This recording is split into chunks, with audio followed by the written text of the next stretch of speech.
بسم اللہ الرحمن الرحیم۔ السلام علیکم۔ حضور اقدس صلی اللہ علیہ وآلہ وسلم اور صحابہ کرام رضی اللہ نے دین کے پھیلانے میں جس قدر تکلیفیں اور مشقتیں برداشت کی ہیں، ان کا برداشت کرنا تو درکنار، اس کا ارادہ کرنا بھی ہم جیسے نالائقوں سے دشوار ہے۔ تاریخ کی کتابیں ان واقعات سے بھری ہوئی ہیں، مگر ان پر عمل کرنا تو علادہ رہا۔ ہم ان کے بارے میں معلوم کرنے کی بھی تکلیف نہیں کرتے۔ نبوت مل جانے کے بعد 9 برس تک نبی اکرم صلی اللہ علیہ وآلہ وسلم مکہ مکرمہ میں تبلیغ فرماتے رہے اور قوم کی ہدایت اور اصلاح کی کوشش فرماتے رہے، لیکن تھوڑی سی جماعت کے سوا جو مسلمان ہو گئی تھی، اور تھوڑے سے ایسے لوگوں کے علاوہ جو باوجود مسلمان نہ ہونے کی آپ کی مدد کرتے تھے، اکثر کفار مکہ آپ کو اور آپ کے صحابہ کو ہر طرح کی تکلیفیں پہنچاتے تھے، مذاق اڑاتے تھے، اور جو ہو سکتا تھا اس سے درگزر نہ کرتے تھے۔ حضور پاک صلی اللہ علیہ وآلہ وسلم کے چچا ابو طالب بھی انہی نیک دل لوگوں میں سے تھے جو باوجود مسلمان نہ ہونے کے حضور پاک صلی اللہ علیہ وآلہ وسلم کی ہر قسم کی مدد فرماتے تھے۔ 10ویں سال میں جب ابو طالب کا بھی انتقال ہو گیا تو کافروں کو اور بھی موقع مل گیا اسلام سے روکنے اور مسلمانوں کو تکلیف پہنچانے کا۔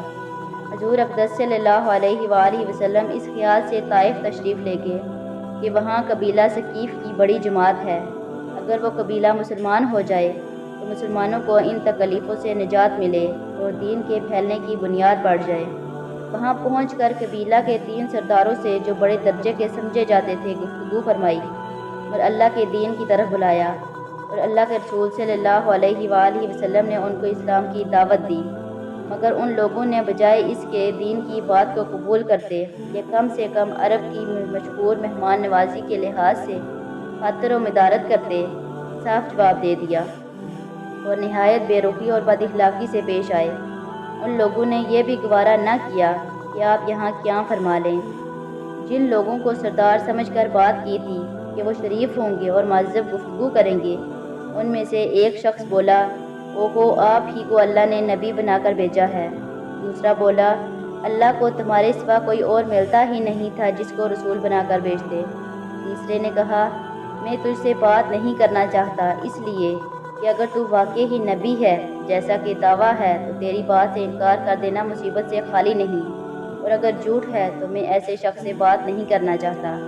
اس کے بعد ان لوگوں سے نا امید ہو کر حضور پاک صلی اللہ علیہ وآلہ وسلم نے اور ان لوگوں سے بات کرنے کا ارادہ فرمایا۔ آپ صلی اللہ علیہ وآلہ وسلم تو ہمت اور استقلال کے پہاڑ تھے، مگر کسی نے بھی قبول نہ کیا، بلکہ بجائے اسلام قبول کرنے کے حضور پاک صلی اللہ علیہ وآلہ وسلم سے کہا کہ ہمارے شہر سے فوراً نکل جاؤ اور جہاں تمہاری چاہت کی جگہ ہو وہاں چلے جاؤ۔ حضور اکرم صلی اللہ علیہ وآلہ وسلم جب ان سے بالکل مایوس ہو کر واپس ہونے لگے تو ان لوگوں نے شہر کے لڑکوں کو پیچھے لگا دیا، آپ صلی اللہ علیہ وآلہ وسلم کا مذاق اڑایا، تالیاں پیٹیں، پتھر مارے، حتیٰ کہ آپ صلی اللہ علیہ وآلہ وسلم کے دونوں جوتے خون کے جاری ہونے سے رنگین ہو گئے۔ حضور اکرم صلی اللہ علیہ وآلہ وسلم اسی حالت میں واپس ہوئے۔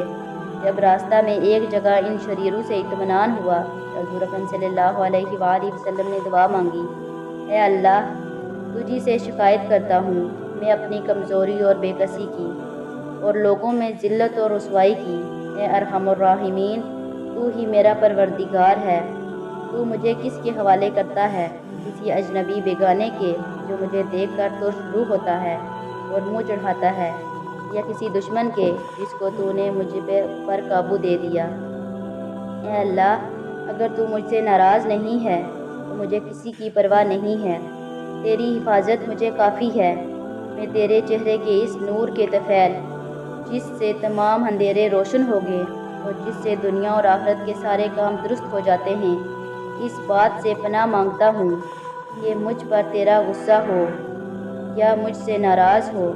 تیری ناراضگی کا اس وقت تک دور کرنا ضروری ہے جب تک تو راضی نہ ہو، اور نہ تیرے سوا کوئی طاقت ہے اور نہ قوت ہے۔ مالک الملک کی شان و کخاری کو اس پر جوش آنا ہی تھا کہ حضرت جبرائیل علیہ السلام نے آ کر سلام کیا اور عرض کیا کہ اللہ تعالیٰ نے آپ کی قوم کی گفتگو جو آپ سے ہوئی سنی اور ان کے جوابات بھی سنے، اور ایک فرشتہ جس کے متعلق پہاڑوں کی خدمت ہے آپ کے پاس بھیجا ہے کہ آپ جو چاہیں اس کو حکم دیں۔ اس کے بعد اس فرشتے نے اسلام کیا اور عرض کیا جو ارشاد ہو میں اس کی تعمیل کروں گا، اگر ارشاد ہو تو دونوں جانب کے پہاڑوں کو ملا دوں جس سے یہ سب درمیان میں کچل جائیں، یا جو سزا آپ تجویز فرمائیں۔ حضور اکرم صلی اللہ علیہ وآلہ وسلم کی رحیم و کریم ذات نے جواب دیا کہ میں اللہ سے اس کی امید رکھتا ہوں کہ اگر یہ مسلمان نہیں ہوئے تو ان کی اولاد میں سے ایسے لوگ پیدا ہوں جو اللہ کی پرستش کریں اور اس کی عبادت کریں۔ یہ ہیں اخلاق اس کریم ذات کے جس کے ہم نام لیوا ہیں۔ ہم ذرا سی تکلیف سے، کسی معمولی سی گالی دینے سے ایسے بھڑک جاتے ہیں کہ پھر عمر بھر اس کا بدلہ نہیں اترتا۔ ظلم پر ظلم اس پر کرتے رہتے ہیں اور دعویٰ کرتے ہیں اپنے محمدی ہونے کا، نبی کے پیروکار بننے کا۔ نبی کریم صلی اللہ علیہ وآلہ وسلم اتنی سخت تکلیف اور مشقت اٹھانے کے باوجود نہ وہ دعا فرماتے تھے نہ کوئی بدلہ لیتے تھے۔ امید ہے آج کی ویڈیو آپ کو پسند آئی ہوگی۔ اگر پسند آئی ہو تو چینل کو سبسکرائب اور ویڈیو کو لائک کر دیں۔ اگلی ویڈیو تک اجازت دیں۔ اللہ حافظ۔